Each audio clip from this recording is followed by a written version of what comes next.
We are Sarah and EL, PhD students in Brown University's Egyptology and Assyriology department. While there's certainly a lot of interesting academic work happening in Near Eastern studies, the Academy is not the only place to get caught up on the coolest news items. One resource that many Assyriologists subscribe to is the Agaday listserv, compiled by Jack Sasson, the Mary Jane Worthen Professor of Judaic and Biblical Studies at Vanderbilt University. We have scoured the internet for the most exciting news stories and public scholarship related to the ancient Near East, subscribing to our favorite blogs and following the most fascinating research we can find on Twitter. Scholarship can come to us any way, anywhere, and anyhow. Throughout the month, Sarah and I will curate a selection of items for interested non-specialists, then we'll share them with you in videos like this so you can be part of the conversation. New year, new reading suggestions. With all of the exciting research happening around the ancient world, it's easy to miss out on the coolest new publications. For a rundown of the most recent publications in Assyriology, head over to 🀭Support for their Autumn 2020 book roundup. If you've been an ancient world enthusiast for some time, then you are well aware of the danger many ancient sites face in the modern world. The directors of endangered archaeology in the Middle East and North Africa aim to rapidly record and evaluate the status of Middle Eastern landscapes to help preservationists better target endangered sites. Recently, live on the EAMENA website is the Aleppo database in collaboration with UNESCO. You can head over to their website to take a look at this new dataset. In other digital news, the entire Acropolis Museum is now digital. The museum recently completed a major digitization program of its galleries. COVID-19 may be keeping the doors of the museum closed, but now visitors can access the museum from anywhere in the world. Consider taking yourself or your class on a field trip through the Acropolis Museum this semester.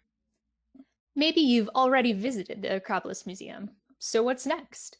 Thanks to the work of Elaine Sullivan at UC Santa Cruz, you can take a tour of Saqqara in 3D. Dr. Sullivan's work is published fully online as Constructing the Sacred, a Born Digital monograph. You can learn more about her process and what she hopes to learn from the project over at the Ancient Near East today. Wrapping up our coverage of cool digital tools from January is a collection of free online resources for Babylonian history, courtesy of Eleanor Robson. Dr. Robson provides links to everything from museum collections to cuneiform and translation to podcast episodes. Check out her collection and let her know if there's anything you would like to see added to the list. When we started this segment over a year ago, we never imagined talking at some length about poop. Well, here we are. We've all seen photos of beautiful Egyptian temples, but have you ever considered the amount of poop that had to be scrubbed from those walls? Atlas Obscura has you covered. You can read their latest on the joint German and Egyptian conservation team tasked with cleaning 2,000 years of bird poop from the temple at Esna. Aside from poop, water has also been a consistent issue for archaeologists of Egypt. On January 1st, a team at Alexandria University started a new project called Underwater Heritage, aimed at excavating underwater artifacts from Alexandria's waters. You can read the latest news item about the project to learn more about this exciting new work. Last month, antiquities authorities in Egypt celebrated the return of 5,000 artifacts from the United States, which they had been trying to retrieve since 2016. Where might this collection of manuscripts, papyrus fragments, and funerary objects have come from? You guessed it, the highly problematic Museum of the Bible. Hakim Bashara has a whole story for Hyperallergic.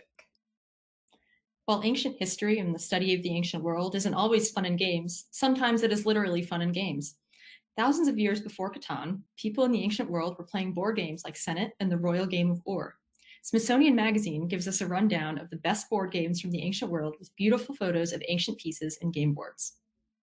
We're always thrilled when tidbits about archaeology in the ancient world end up in the media. No recent movie has inspired more articles about this than the new Wonder Woman 1984. The modern superhero has ancient roots in Greek mythology. There have always been stories about Amazons and Amazon-like women. Head over to the BBC for the rundown on the stories that inspired the power of Wonder Woman. Have you watched The Dig yet? This is the big question making the rounds on archaeology Twitter about one of the latest Netflix films.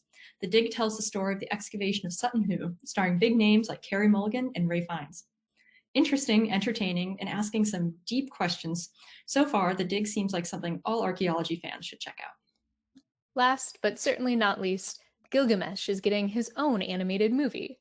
Epic Games, the creator of the wildly popular game Fortnite, is set to collaborate with several animation studios on an animated adaptation of the Epic of Gilgamesh, based on the hero of Mesopotamian mythology.